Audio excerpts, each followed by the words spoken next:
किसी हीरे जवाहरात की जो दुकान होती है वहां से चोरी करके और भाग रहा था। रात का समय था, पीछे से पुलिस लग गई। अब उसे लगा कि मैं अगर इसको लेकर चलूंगा तब तो कहीं ना कहीं पुलिस इसको पकड़ लेगी। उसने देखा कि बगल में एक खेत दिख रहा है, हरा हरा बिल्कुल एकदम भरा हुआ है पौधों से। उसने सोचा कि मैं इसको यहीं पर फेंक देता हूँ और कल आकर के ले जाऊंगा। और उसने यही किया। उस बॉक्स को जो चुरा कर लाया था मड़ियों से भरा हुआ, वो उसको वहीं खेत में फेंक देता है। अब वो तो लुटेरा तो चला गया। दूसरा दिन सुबह, जब सुबह हुआ, जो बब्बा जी थे बूढ़े, उन्हें क्या मालूम था कि ये कौन सा रत्न है। वो गुलेल से क्या करते थे, जो कि भुट्टे आ गए थे उसमें मक्का आ चुका था, तो वो गुलेल में उनको फंसाने के लिए कंकड़ चाहिए होता था, वो ढूंढते थे। और जब उसने फेंका था उस बॉक्स को, तो बॉक्स खुल गया था, वो बिखर गए थे, वो मणियां बिखर गई थी वहां पे। वो बूढ़े बब्बा जी कहें तो बढ़िया मिल गया मुझे आज, मेरे गुलेल के लिए तो ये अच्छा साधन मिल गया, मुझे कुछ ढूंढना भी नहीं पड़ेगा। अब बस वो उसी को फंसा फंसा करके और सारे पक्षियों को भगाने में यूज कर लिए उस गुलेल में। इसी बीच बूढ़ी माता खाना लेकर आती है और वो दे देती है मसान में। ऊपर बब्बा जी बैठे थे, वो खाते रहते हैं। वो बूढ़ी माता नीचे बैठी थी इंतजार में कि खाए तो मैं टिफिन वगैरह लेकर जाऊं। वो बूढ़ी माता को वो पत्थर एक दिख गया, देखी उठा करके तो कहीं कि हो ना हो इस पत्थर में कुछ विशेषता लगती, कुछ अलग लग रहा है। उसको वो अपने आंचल में गठिया लेती, बांध लेती और खाना हो गया, वो टिफिन लेकर जाती। अब देखिएगा कि आपकी भाव की संपदा, आपके अंदर जो अनमोल रतन है, वो कहाँ पहचाना जाएगा वास्तव में, वो पत्थर से आप तुलना करेंगे तो समझ में आएगा। तो वो बूढ़ी माता उस पत्थर को लेकर सब्जी की दुकान में जाती है और वो सब्जी वाले से कहती हैं कि ए भैया देख तो इस पत्थर, क्या है ये पत्थर। वो सब्जी वाला क्या जाने, वो सब्जी वाला क्या जाने, ऐसे ही कि सही फीचर तो सही व्यक्ति ही पहचानेगा ना। तो वो वहां पर सब्जी वाला कहता है ये क्या है, पत्थर ही तो है। उसको भी लगा कुछ अलग तो है, लेकिन जाना नहीं क्या है। उसने कहा हे माता, कुछ सब्जी वब्जी ले लो, इसके बदले ये पत्थर मुझे दे दो। आप देखिए बूढ़ी माता का दिमाग, वो कहती है, उसको लगा कि कुछ ना कुछ तो इस पत्थर में विशेषता है, तब तो ये सब्जी दे रहा है। तो बोली नहीं भैया दे दो मेरा पत्थर। अब वो सब्जी वाले इसके यहाँ से किराने वाले के पास पहुँचती है, उसको भी वैसे दिखाती है। वो भी नहीं जानता था, उसे भी लगा कि कुछ ना कुछ है। वो भी यही प्रस्ताव दिया, ये माता कुछ ले लो अनाज वगैरह, ये पत्थर मुझे दे दो। वो माता जी ने मना कर दिया। आगे अब उन्हें लगा कि पत्थर वत्थर तो सोने चांदी की दुकान में शायद अंगूठी वगैरह में लगते होंगे। तो वो पहुंची एक सुनार की ऑर्नामेंट्स की दुकान। तो आप सभी जानते होंगे कि सुनार बेचने वाले अलग होते हैं, जौहरी जो जौहर पहचान करते हैं वो अलग होते हैं।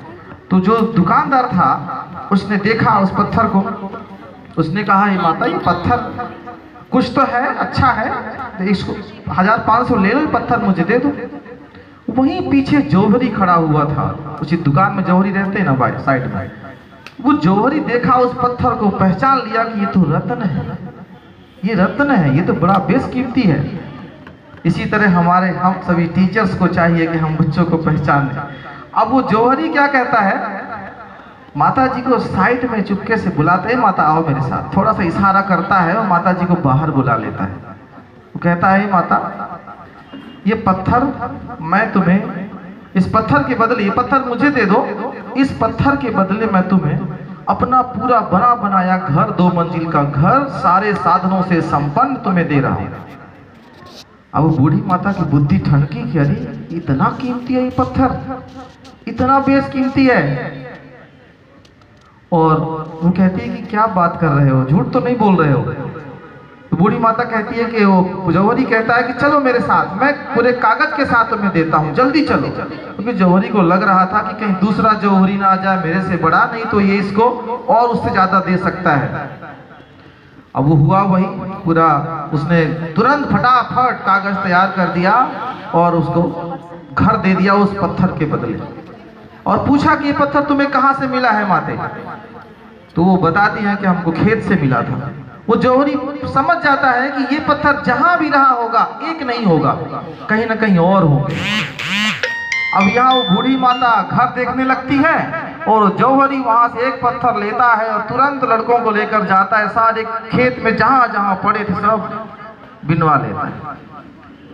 अब यहाँ वो माता जो है जाती है अपने पति को, बब्बा को बुला कर लाती है कि चलो चलो चलो, अब यहाँ क्या करोगे तुम, चलो हमको घर मिल गया है बहुत बड़ा, सब वहाँ किराए से लोग रहते हैं, पैसा मिलेगा, हम लोग आराम से रहेंगे, चलो। अब वो बुलाकर किसी तरह जब बूढ़े बब्बा को लाती है, वो घर देखते हैं आलीशान 2 मंजिल का, तो रोने लगते हैं, देख करके रोने लगते हैं। कोई बच्चा बताएगा क्यों रोने लगते हैं, क्यों रोए होंगे, कोई बताएगा मुझे? मैं आपकी सक्रियता की जांच कर रहा हूँ, आजकल ट्रेनिंग भी चल रही है सक्रियता बच्चों की लाने की। कोई बताना चाहेगा क्यों रोना शुरू किया उन्होंने? एनीबॉडी प्लीज टेल मी, बताइए। उन्होंने सारे पत्थर गुलेल से। वेरी गुड, जोरदार तालियां इनके लिए होनी चाहिए, बहुत अच्छे, शाबाश। बिल्कुल सही जवाब यही है कि जिस एक पत्थर के बदले इतना बड़ा घर मिल गया, ऐसे तो सैकड़ों पत्थर उन्होंने गुलेल में फंसा कर फेंक दिए थे। तो वो इस बात के लिए चिंतित थे कि काश मैं जानता होता तो मैं ऐसा नहीं करता, काश मैं जानता होता तो ऐसा नहीं करता। मेरा रिक्वेस्ट है हम सभी से, हम सभी राम जी की खूब चर्चा कर रहे हैं आजकल, और मुझे रामायण की वो चौपाइयाँ याद आती हैं। भगवान राम कहते हैं, सोई सेवक मम प्रियतम कोई, मम अनुशासन माने जोई। केवल पूजा पाठ भक्ति सेवा मात्र ही सब कुछ नहीं है, हमें अपने जीवन में सत्य ईमान और संयम जब तक नहीं आएगा तब तक केवल पूजा आराधना बंदगी से काम नहीं चलेगा। हम सबको इस बात का ध्यान रखना चाहिए, मेरे मालिक के दरबार में सब जीवों का खाता, किसी को कौड़ी कम नहीं देता, किसी को दमड़ी ज्यादा, मेरे मालिक के दरबार में सब जीवों का खाता।